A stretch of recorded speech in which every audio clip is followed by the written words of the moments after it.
द्यौः शांति। इसलिए बार बार वेद मंत्रों में कामना की, तन्मे मनः शिव संकल्पमस्तु, या जाग्रतो दूर मुदित दैवम तदु सुप्त तथैवेति तन्मे मनः शिव संकल्पमस्तु। ज्योतिषाम ज्योतिरेकम, ज्योतियों की भी ज्योति, वेद मंत्र कह रहा है ज्योतियों की भी ज्योति क्या है? ये मन है और वो मेरा मन, तन्मे मनः शिव संकल्पमस्तु। संसार में लड़ाई क्यों होती है? लड़ाई का बीज कहां होता है? युद्ध की भूमि तैयार कहां होती है? सबसे पहले युद्ध की भूमि इस द्वीप में पैदा होती है। किसी ने हमारी बात को नहीं माना, हमने कुछ बात कही, उसने हमारी बात को नहीं माना, तो हम मन में ही विचार करेंगे इसका सत्यानाश करके रहूंगा। कहां विचार किया? मन में विचार किया। संसार के युद्धों का प्रथम कारण यदि कोई है तो मनोभूमि है, ये हमारे पिंड का द्यूह है। इसलिए वैदिक ऋषि सबसे पहले संसार में, ब्रह्मांड में शांति स्थापित करने के लिए कामना करता है और कहता है द्यौः शांति। समझ आ रही बात? तन्मे मनः शिव संकल्पमस्तु। जिस बात को लाखों वर्षों पहले हमारे ऋषियों ने कहा था, परमपिता परमात्मा की पावन वाणी वेद के माध्यम से, उसी बात को आज यूनेस्को की रिपोर्ट में कहा जाता है। युद्ध की भूमि मन में तैयार होती है। आज यूनेस्को की रिपोर्ट ये कहती है कि व्यक्तियों के मन को सुसंस्कृत बनाए जाने की आवश्यकता है। स्वर्ग कहां होता है? ऊपर होता है, ठीक है ना? स्वर्ग ऊपर होता है। ये जगह कहां है? इस पिंड में सबसे ऊपर है ना, हमारे पिंड में। और ब्रह्मांड में सबसे ऊपर क्या है?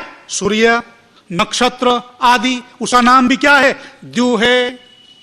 ये जो द्यूह है हमारा, जिसे ब्राह्मण ग्रंथों में क्या कहा? शतपथ ब्राह्मण पढ़कर देखना। महर्षि याज्ञवल्क्य से हम पूछते हैं कि ये द्यूह क्या है? महर्षि याज्ञवल्क्य शतपथ ब्राह्मण में कहते हैं शिरः एव द्यौः। ये जो हमारा सिर है यही द्यूह है। क्यों? और इसी से स्वर्ग बनता है, इसी से नरक भी बनता है। इस द्यूह में आपने सुसंस्कारों का धारण कर लिया तो आप अपने जीवन को और सारे राष्ट्र के जीवन को स्वर्ग बना देंगे, सुसंस्कारों के द्वारा, अच्छे संस्कारों के द्वारा। इसलिए शतपथ ब्राह्मण क्या है? यजुर्वेद का प्राचीनतम भाष्य, महर्षि याज्ञवल्क्य का लिखा हुआ। याज्ञवल्क्य कौन थे? आगे चलकर जनक ने उनको अपना अध्यात्म गुरु स्वीकार किया था। कथाएं आती हैं, फिर कभी चर्चा करेंगे। इस द्वीप में अच्छे संस्कारों को धारण करने का नाम ही संसार को स्वर्ग बनाना है। स्वर्ग ऊपर होता है, इसलिए कहा जाता है ये द्वीप सबसे ऊपर का स्थान होता है। इस द्वीप में ही स्वर्ग होता है और उसके पास ही नरक होता है। नरक भी ऊपर ही होता है। यदि इस द्वीप में, इस सिर में हमने अच्छे संस्कारों को ढाल लिया तो हम इस धरा को स्वर्ग बना देंगे। जब हम यज्ञ करते हैं, हवन करते हैं, तो उसमें जब अग्नि उद्बुद्ध होती है तो एक मंत्र का पाठ करते हैं। उसमें कहते हैं ओम उद्बुद्ध स्वाग्ने प्रतिजागृही त्वमिष्टा पूर्ते। देवता कहां रहते हैं? स्वर्ग में रहते हैं। इस मंत्र में ऋषि संदेश दे रहे हैं अग्नि यज्ञ की उद्बुद्ध हो रही है, उद्बुद्ध स्वाग्ने। और अंत में ऋषि कहता है विश्वे देवा यजमानश्च सीदत। संसार के सब विद्वान और यजमान लोग इस यज्ञ में आकर यहां बैठे। यह जगह कहां है? धरती पर है। विश्वे देवा यजमानश्च सीदत। विद्वान और यजमान यहां इस यज्ञ में बैठे जहां अग्नि उद्बुद्ध हो रही है। वो जगह तो ऊपर नहीं है, बैठना वहां है, परंतु विचार इस द्वीप से करना है। सोम किसे कहते हैं? हमारे इतिहास में पढ़ाया जाता है कि वेद का पाठ करने वाले आर्य लोग सोम नामक शराब का सेवन करते थे।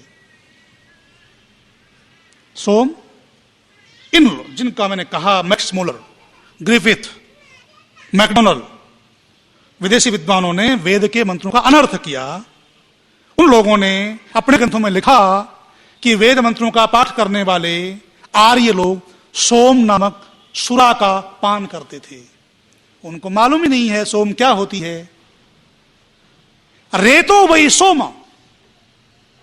जो ज्ञान की शक्ति है, जो ज्ञान का प्रकाश है, उसको अपने द्यूह में धारण करने का नाम ही सोम है।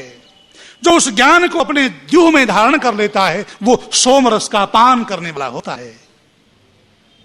यह है सोम।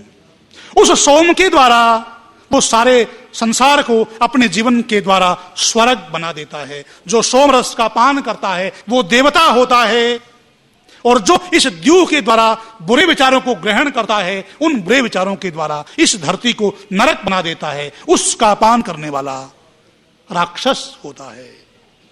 इस द्यूह में ही स्वर्ग है, इस द्यूह में ही नरक है। इसलिए वैदिक ऋषि कामना करता है द्यौः शांति ही, इस द्यूह में शांति हो, ब्रह्मांड की द्यूह में शांति हो। अब ये द्यूह की व्याख्या ही बहुत लंबी चौड़ी हो गई।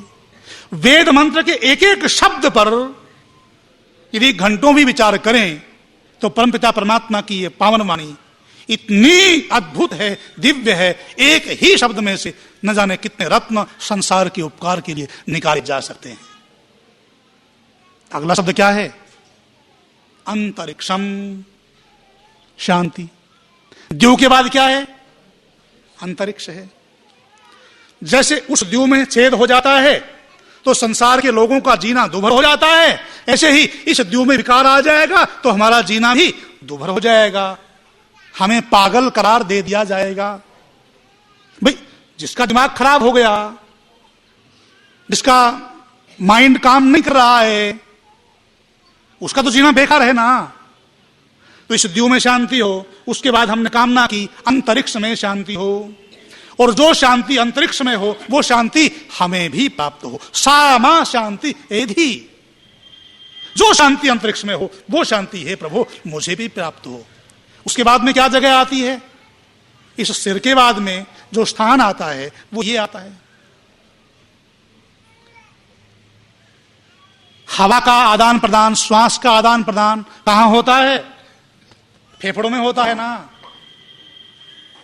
अंतरिक्ष में वायु संचरण गति है ना।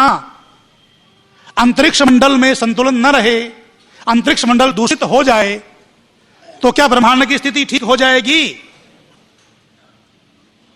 तो हमारे श्वास प्रश्वास की गति इस पिंड में यदि ठीक नहीं होगी तो क्या हमारे शरीर की स्थिति ठीक रहेगी? सबसे पहली आवश्यकता है द्यौः शांति, इस द्यूह में शांति हो, ब्रह्मांड की द्यूह में शांति हो। दूसरी आवश्यकता है अंतरिक्ष में शांति हो, और हमारे शरीर के भी इस अंतरिक्ष में शांति हो। श्वास का आदान प्रदान हमारा शरीर का ठीक चले, हमें शुद्ध वायु मिले, उस शुद्ध वायु के द्वारा ही, क्योंकि वायु जीवन का आधार है। अंतरिक्ष में शांति हो और वो शांति मुझे भी प्राप्त हो।